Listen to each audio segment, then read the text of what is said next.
you ever thought about running your own store, a place people could go and shop for products that are designed by you? No? Then I don't know why you're watching this video. For everyone else who had the same little girl dream as me of running your own store and selling your own products, you know what? I'm here today to tell you all about how it is to manage and run your own pop-up shop event. But before we're getting into it, let me actually introduce myself. My name is Lina. I'm an artist and small business owner from northern Germany. I'm not only a YouTube shit talker, but I've been also running my online business, the BunBun shop, successfully for the past 6 years. I design all my products myself, ranging from stationery items over enamel paints to fashion and accessories.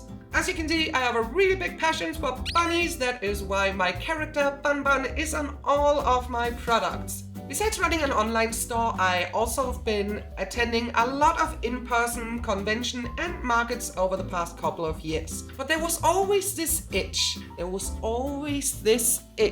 To try something new. And I wanted to know what it is like to have my own full store for a weekend. The idea of running my own pop-up shop came to me late last year, and even though I tried my best with doing research, there seems to be a really big lack in small art businesses actually trying to run these type of events or stores from Europe. There's only a few videos that I found, and the ones that I found were not really in the niche of products I make, or they were from the US. If you are a small business owner or an artist and you've always been interested in what it's like to have your own store for a couple of days, I hope this video will be helpful and interesting to you. I will try my best to share exact numbers and also the things that we did to hold this event.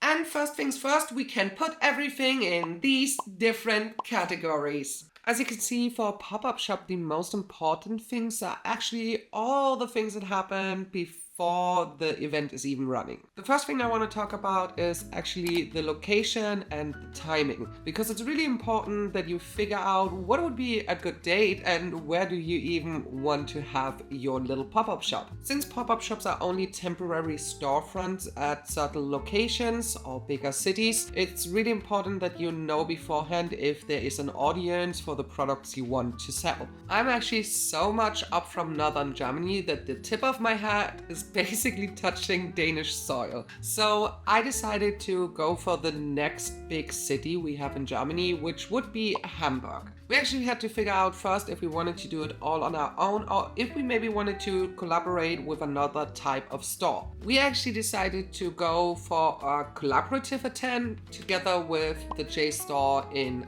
Hamburg. They basically sell anime and manga. They also have a bunch of merchandise and J fashion. They do have another building right next to their main store, which is their Nature Cafe. Nature Cafe is basically selling bubble tea on certain days, but they also hold their own events on weekends. So they seemed like the perfect fit because the store wasn't too big nor too small, so I could bring all of my products. We decided on a 2-day event going Friday and Saturday, since Sunday is always the day where stores are closed in Germany. It was also really important to me that we either had the pop-up shop at the very last weekend of the month or the first weekend of the month. This is basically because most people, especially in Germany, get paid once a month and they get paid at the end of the month. So I wanted to make sure that the people who wanted to stop by or maybe even walk by without knowing us had disposable money to spend on my BunBun products.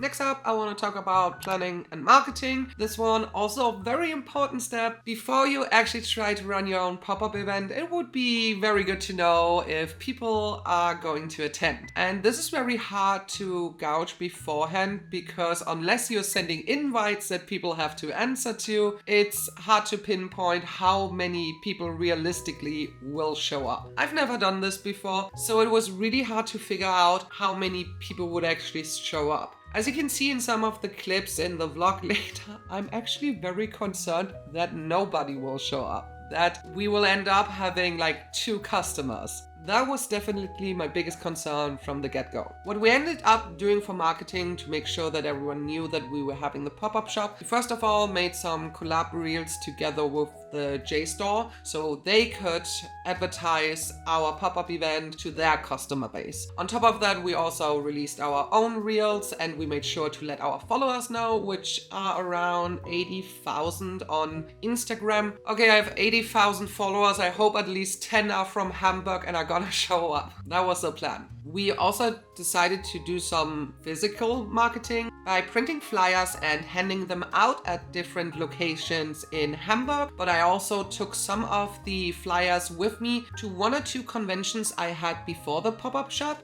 Giving those flyers out at convention was really good, I think, because this is already the customer base who would buy from you anyway. The flyers we handed out in Hamburg, we brought it to another anime and manga store location, which is Manga Mafia. Thank you so much that we were allowed to do that. And then on top of that, one of my beautiful employees, my editor, she is still attending university. So she also handed them out at the university. Most people at her university are a little bit younger. So I think the vibe of my products fit a more younger audience.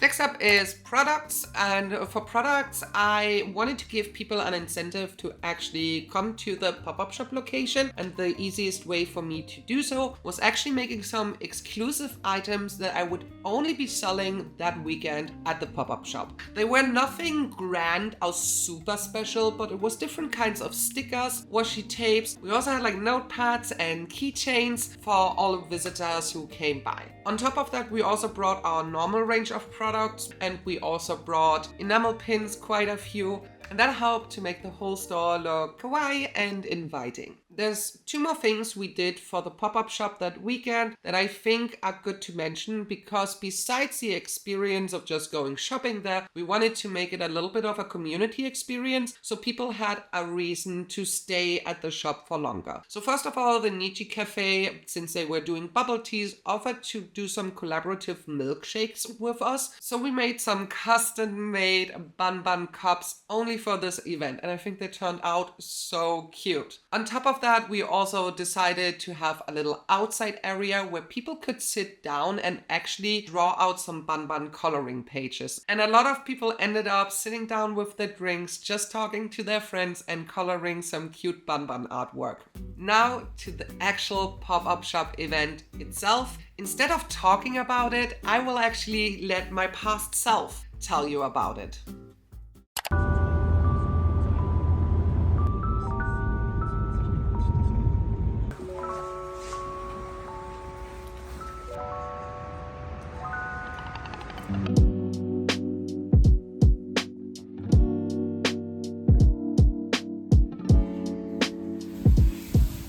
Here we go, day 1 of my pop-up shop in Hamburg. I like to call this the nightmare day, because everything that could go wrong basically went wrong. First of all, we had a very limited time for setup, and we had a lot of products that we needed to haul into the store. Then on top of that, this has nothing to do with the pop-up shop itself, but make sure that you actually sleep enough the day before. Ooh! I only had 1 hour of sleep, and then I'm also cursed being a woman, so the morning of setting up, I also got my period. So I was definitely feeling under the weather. Luckily, I had 2 amazing helpers who made sure that everything found its place, but we barely managed to get everything done before the shop opened at 12 p.m. And to be honest with you, I can't really remember what happened for the first couple of hours because there was an insane amount of people showing up. I just assumed there wouldn't be that many people just because people would be working, but there were so many of you who showed up. And admittedly, I was super overwhelmed by the whole situation. There was a few more things that I was a little bit upset about. We didn't manage to put out our BunBun guest book in time. Nonetheless, even though I was feeling like my world came crashing down, I was super stressed. The people of the Nietzsche Cafe were super professional and were taking care of people's orders and made a lot of cute BunBun drinks. I wasn't vlogging a whole lot throughout this day just because there was so many things happening at the same time, but I just want to say that it is amazing amazing that so many people actually did show up. The day was simultaneously one of the fastest and the slowest moving days I've ever experienced. So the same as for conventions and markets, make sure that you got your logistics down and got a proper schedule for everything to get your stuff done in time, so you don't end up like me. It's officially day 2 of the pop-up shop. Yesterday felt like an absolute fever dream. I'm at Minu's place. She is there. Hello. And we're getting ready now to go to the shop again. Yesterday was crazy. It was so insane. And honestly, I barely filmed anything for you guys because I was just tired. I didn't sleep a lot. I looked like trash. I feel a lot better today. I slept. It's the last day of the pop-up shop. I'm gonna do my makeup now and then we are gonna leave for the store.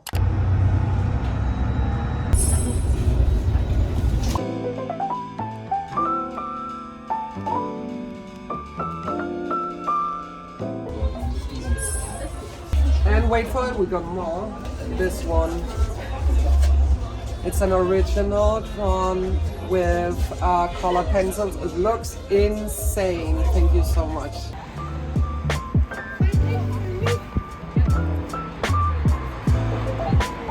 Mal gucken, welche Farbe was ist. So, ja.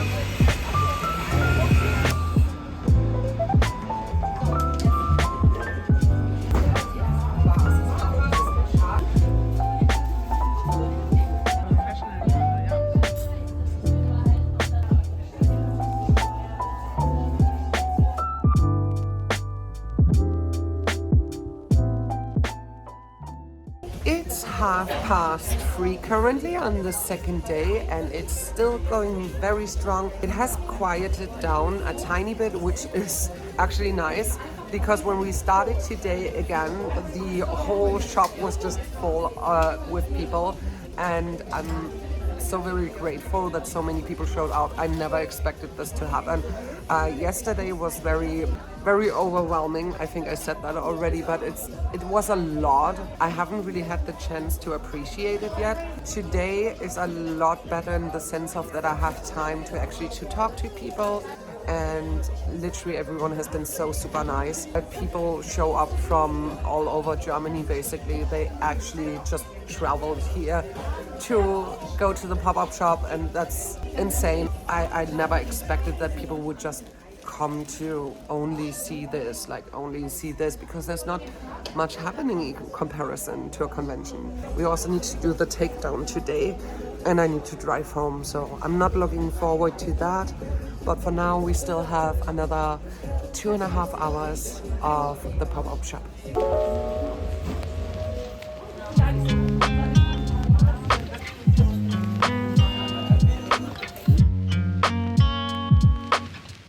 Quiet for once on day 2. We actually have a little bit of downtime. There's only a few people in the shop right now and I get to take a little bit of a break.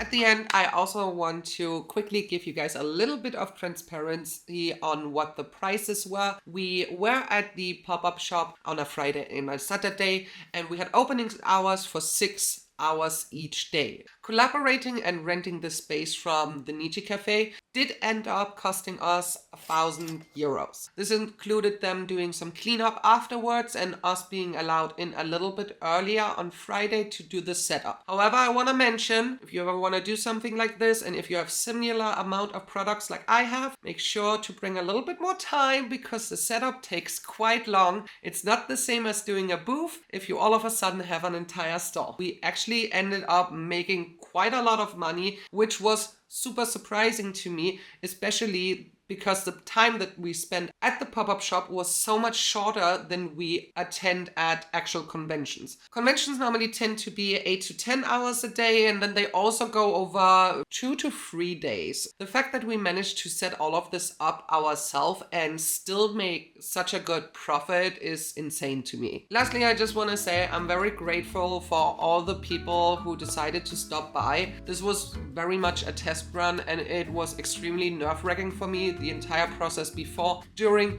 and after was very exhausting. I'm so grateful that it ended up being such a big success, and I intend to do it again next year in April.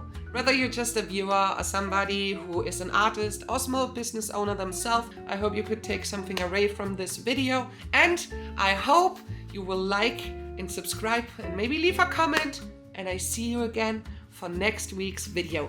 Bye bye!